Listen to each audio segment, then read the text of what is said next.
আসসালামু আলাইকুম। আমার প্রিয় নতুন প্রজন্ম, নাম দেখে বুঝতেই পারছেন একটু উদ্ভট উদ্ভট লাগতেছে, তাই না? ইরানের খোমেনি, আমেরিকার অ্যাপস্টাইন, বামন হয় চাঁদে হাত। কারোর সাথে কারো কোন তেমন কিছু মিল নাই। না, আজকে আমার আসলে ভাবগম্ভীর কথা বলার অভ্যাস কোনোদিনই ছিল না, আজকেও নাই, আর আমি আতেলও না। সাধারণ মানুষ, খবরাখবর দেখি, যতটুকু বুঝি তার প্রেক্ষিতে কিছু কথা বলতে চাই। যে বিষয়টা নিয়ে আজকে বেশি এমফাসিস করতে চাই বা জোর দিতে চাই, সেই বিষয়টা হলো অ্যাকচুয়ালি অতি সাধারণ। বামন হয়ে চাঁদে হাত দেওয়া কতটা ঠিক, বেশি বাড়াবাড়ি করা কতটা ঠিক, কিংবা ওই যে প্রবাদ আছে, যে কুকুরে বেশি ডাকে তার কামড়ায় না, যত গর্জে তত বর্ষে না। বেসিক্যালি এই বিষয়টাই কথা বলতে চাই। এবং আরো কিছু যুগে যুগে পৃথিবীতে বহু মোনাফিক জন্মাইছে, যারা নিজের জনগণকে নিজের দেশের বিরুদ্ধে গিয়া কাজ করছে। ওই লেন্দুব দর্জি এই বাংলাদেশে আছে, বিদেশে বৈশা কুরকুরি দিচ্ছে। এই ইরানের শাহের পোলা একটা জারদ সন্তান, আমি ওকে বলতে চাই, ইরান এত একটা উন্নত দেশ, তুই পিছনেরটা ফুলে গিয়া ক্ষমা টমা চাই, তুই তো মানুষের সাথে হাত মিলাতে পারতি। আবার দেশের মানুষের কাছে আসলে ভালো কাজ ভালো কথা দিয়া মানুষের মন জয় করে আবার ক্ষমতা আসতে পারতো। আমি শিওর এই বাংলাদেশে ওই তো ঘটনাটা, মানুষকে যদি ভালোবাসা থাকতো মানুষের প্রতি, দেশের না ক্ষমতা চাই না, ঠিক আছে আমি ছেড়ে দিলাম, আসেন আবার ইলেকশন হোক। 5 বছর পরে তো ইলেকশন হবে, বা 2 বছর পরে তো ইলেকশন হবে, বা 10 বছর পরে হবে। আমার জেনারেশন থাকবে, আমার দল থাকবে, I will take the challenge. এরকম যদি সৎসাহস থাকতো, তাহলে এই আমাদের এই ভোগান্তি হতো না, এই দেশটার অধপতন হতো না, আমরা বাইরের গোলামি করতাম না, বিদেশ থেকে আমাদের পররাষ্ট্র নীতি আসতো না, কোন লোক চোখ তুলে তাকাবার সাহস পেত না। সিঙ্গাপুরের দিকে কেউ চোখ তুলে তাকায়? বলতে পারবেন? পৃথিবীর অন্যতম একটা দেশ, যেখানে আইন শৃঙ্খলা বলেন, পার জিডিপি বলেন, পার ক্যাপিটা ইনকাম বলেন, লেখাপড়া বলেন, সব বিষয় তার উপরে। মুখ থেকে খুব খারাপ কথা আসতে চায়, আসলে অনেক কষ্টে সংযত হই। কি রোমটা ছেড়ে এরা ওখানে, ওখানে ওরা যেভাবে চালায় সেভাবে এরা চালাতে পারে না, চালাবে না। কারণ সেই বুদ্ধি, সেই সততা, সেই মেধা, সেই দূরদর্শিতা, সেই ভালোবাসা দেশ এবং জনগণের প্রতি নাই।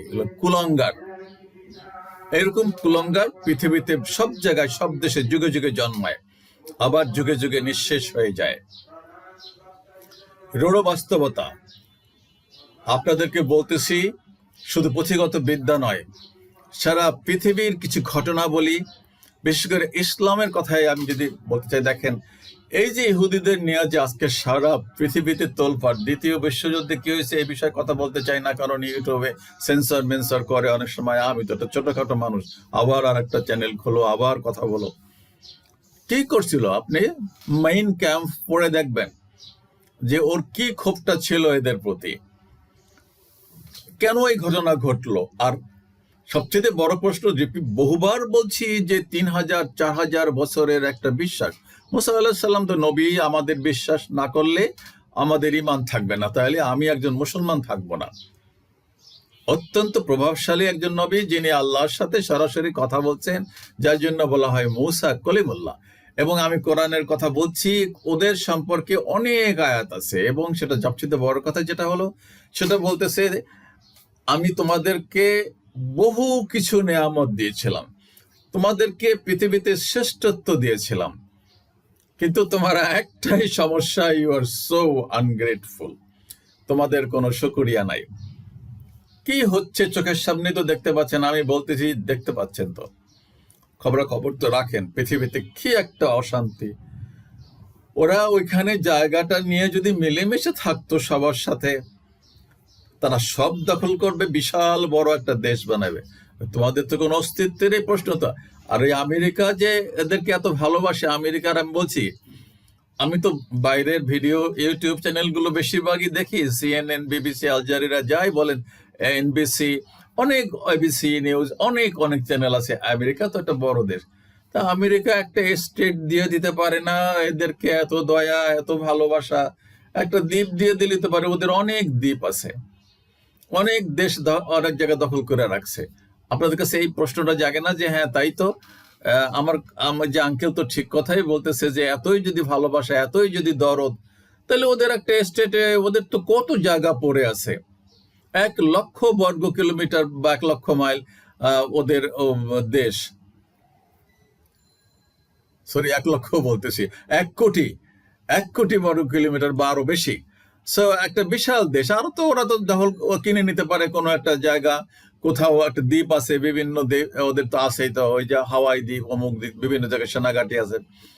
তো একটা জায়গা ওদেরকে দিয়ে দিতে পারে না যে যাও এটা তোমরা, এখানে আমরা সব করে দিচ্ছি তোমাদেরকে? কি বলেন, পারে না? এত দরদ, এত ভালোবাসা, এত মহব্বত, এত পীড়িত দিয়ে দেওয়া উচিত না? এই হাঙ্গামা সৃষ্টি করার চাইতে যে অর্থবিত্ত খরচ করতেছে।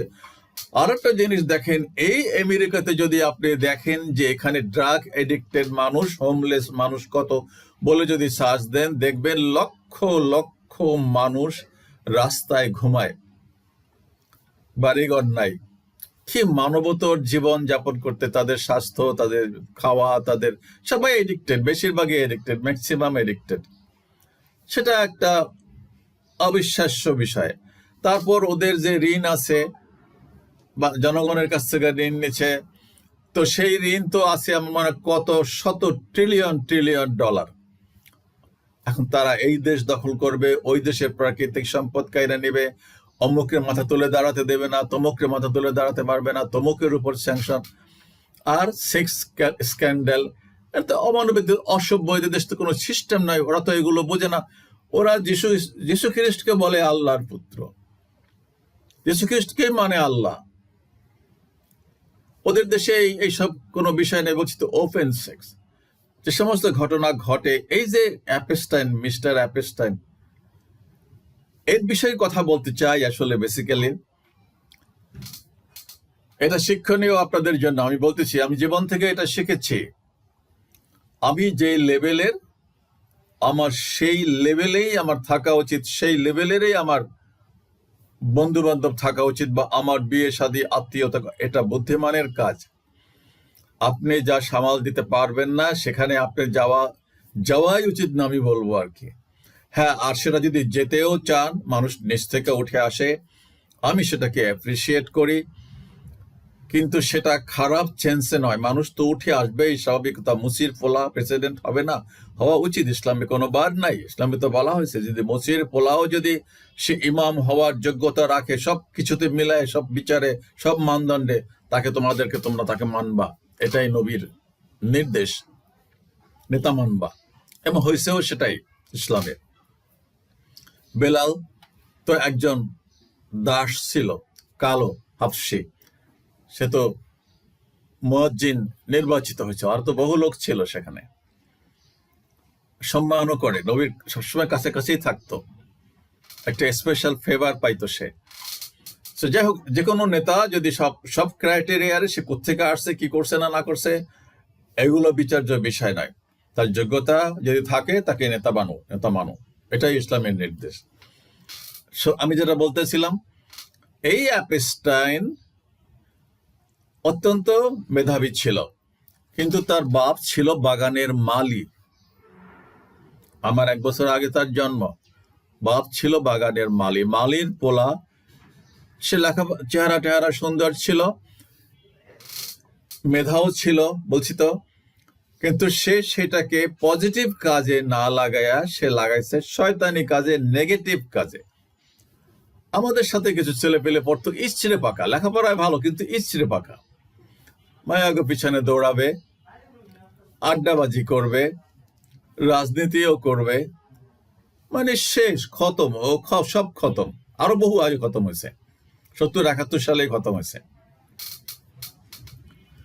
এই যদি অ্যাপেস্টাইন, তার যে মেধা ছিল, সে একটা ব্যারিস্টার হতো বা একটা বিজ্ঞানী হতো, সে ম্যাথমেটিক্সে খুব ভালো ছিল, স্বভাব চরিত্র ভালো হতো, ইহুদি, জন্মসূত্রে ইহুদি, বাবা ইহুদি ছিল।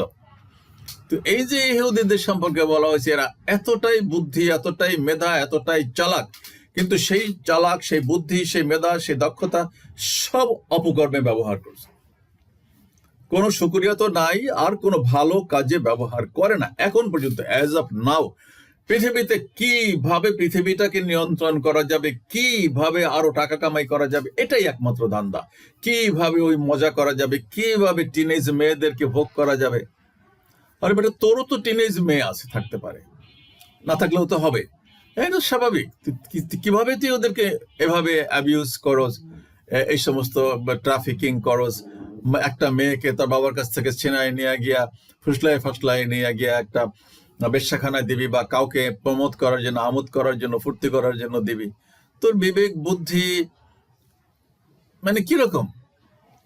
তো এটা আমি যেটা বলতে আনছি সেটা হলো যে বামুন হয়ে চাঁদে হাত দেওয়া, তুমি যে লেভেলের, তুমি একটা মালির ছেলে, তোমার উচিত ছিল লেখাপড়া করে যাদেরকে যাদেরকে যে ফাঁসাইছে, যারা যারা ওখানে যাদেরকে সেই মেয়েদেরকে দিয়া, তার পার্সোনাল প্লেন। একটা পর্যায়ে গিয়া মানুষ এগুলো বরদাস্ত করতে চায় না। শালা মালির বাচ্চা, তুমিও আমার মতন একটা জেট বিমানে চড়বা? খুব স্বাভাবিক। এটা মজা করার জন্য অনেকেই গেছে, সবাই গেছে, রথী মহারথী বলছি তো। ওখানে এই Trump, Bill Gates, Bill Clinton, আরো বহু যত যত আছে আমেরিকার বা পৃথিবীর অন্য অন্য দেশেরও সব রথী। তো চালাক, তো ও চালাক মানে কি দুষ্ট, দুষ্ট। সে তো ওইগুলোকে নিয়ে ব্যবসা করছে, এক্সপ্লয়েট করছে। আমাদের দেশে হয় না, এই ভিডিও ছেড়ে দেবো, আপনি যদি টাকা না দেন, এত কোটি টাকা দেবেন। এখানেও তো গজাইছে, ওদের দেখা দেখি তো এখানেও গজাইছে এগুলো। আর এই রাজনীতি, নোংরা রাজনীতি তো এই সমস্ত সিস্টেমই চালু করছে। তারা এই টেপ দিয়ে অনেক কিছু করে নাই। এই গুম খুন যত যা আছে এগুলো সব শয়তানি না?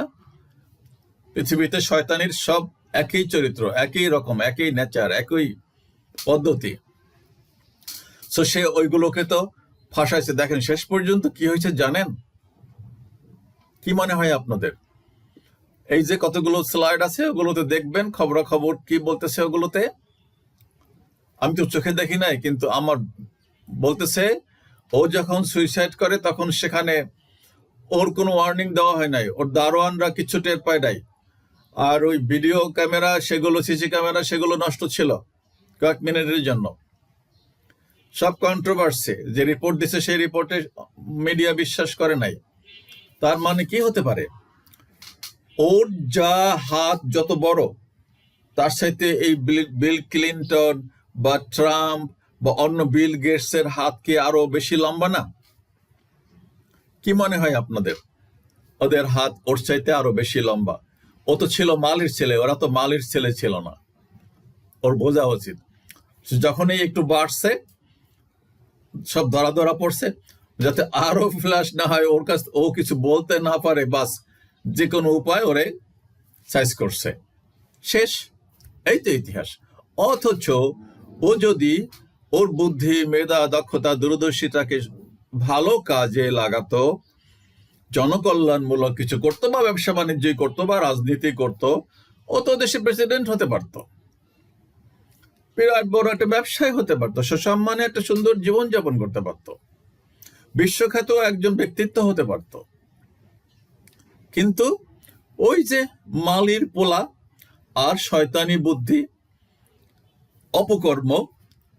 এই জন্যই বলছি আপনাদেরকে, দেখেন বাবা, পদক্ষেপ দিতে একটু চিন্তা ভাবনা করে পদক্ষেপ দেবেন। যেই পথে যাইতে চাচ্ছেন সেই পথের এন্ডটা কি একটু চিন্তা করে যাবেন।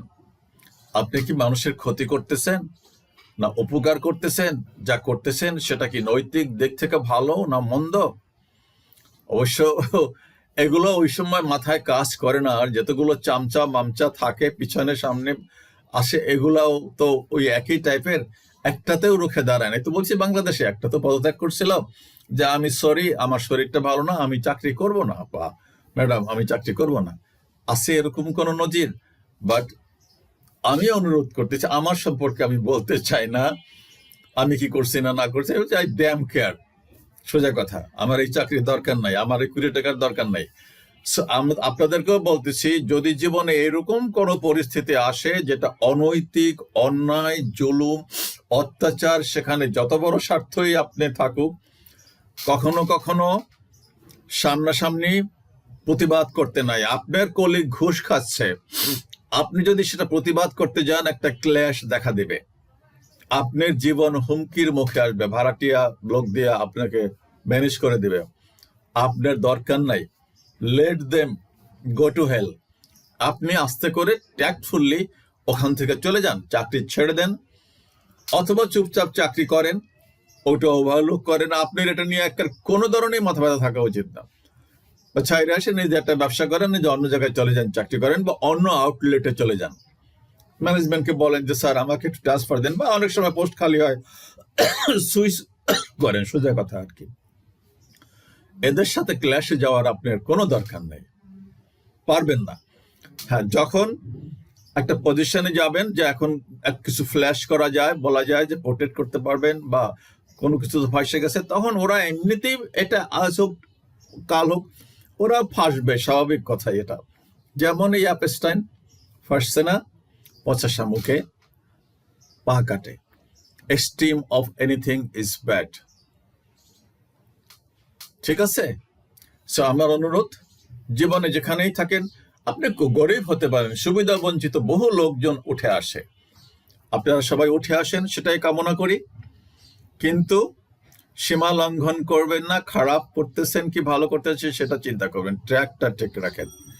ওই ভিকটিম বানাইয়া বড় বড় লোকদের, এখানে বাংলাদেশে হচ্ছে বহু মেয়ে নিখোঁজ হয়ে যাচ্ছে, ভোগ করে আইসা লাফাই পরে ফ্ল্যাট ভাড়া করে দেয়, মনে করে আমার গাড়ি দেয়, আমাকে তো খুব ভালোবাসা, আসলে তো এনজয় করার জন্য দিচ্ছে এগুলা। দুদিন পর যখন প্রেগনেন্ট হবে, যখন বিয়ের চাপ দেবে, তখন ব্যানিশ করে দেবে। এটাই হচ্ছে, বহু পুরুষদেরকেও বহু ছেলেদেরকেও ওইভাবে খাটায়। ওই যে বলে না, বলির পাঠা কাকে বলে, এগুলোকে বলে বলির পাঠা, সোজা কথা। সো বলির পাঠা হবেন না। ওকে, আল্লাহ হাফেজ, আসসালামু আলাইকুম। যদি ভালো লাগে সাদামাটা কথা, তাহলে আমার ভিডিও চ্যানেলটা, ইউটিউব চ্যানেলটা সাবস্ক্রাইব করবে, এটাই অনুরোধ, বিশেষ করে অনুরোধ। I will be so grateful to you all. আল্লাহ হাফেজ, আসসালামু আলাইকুম।